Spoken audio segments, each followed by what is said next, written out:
மும்மொழி கொள்கை மட்டும் இல்லை, நீட்டு பிரச்சனை, மாநில அரசுக்கு தர வேண்டிய நிதி பிரச்சனை, எல்லா பிரச்சனைகளுக்கும் நீங்க கேட்கிற மும்மொழி கொள்கை, இந்த பிரச்சனைகளுக்கெல்லாம் தீர்வு காணணும்னா நம்ம எம்பிக்கள் அதிகமாக இருந்தால் தான் குரல் கொடுக்க முடியும். ஆக அதுதான் முக்கியத்துவம். ஆக அதுதான் அடிப்படையை வச்சு தான் கொடுத்துருக்கோம்.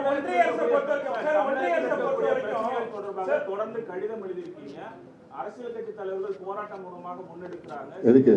பல்வேறு பிரச்சனை, மொழி கொள்கையாக இருந்தாலும் சரி, அதுக்கு தொடர்ந்து கொடுத்துக்கிட்டு இருக்கிறோம்.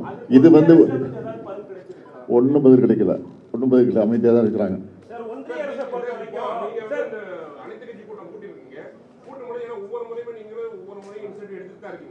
ஆனாலும் கூட ஒரு தொய்வடைஞ்ச மாதிரியே இருக்கு. ஏன் ஒரு சில ஒத்துமை இல்லாம இருக்கக்கூடிய சூழல் இருக்குது.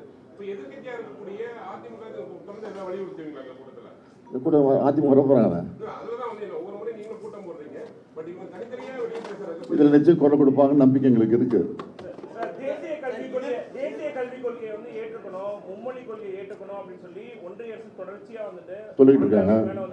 தமிழ்நாட்டை பொறுத்த வரைக்கும் யாரும் சொல்றாங்க, ஒரு மொழி போருக்கு மத்திய அரசு வித்துடுன்னு சொல்லி நீங்க நினைக்கிறீங்களா? நிச்சயமா வித்துடுது. அதுக்கு நாங்கள் தயாரா இருக்கிறோம்.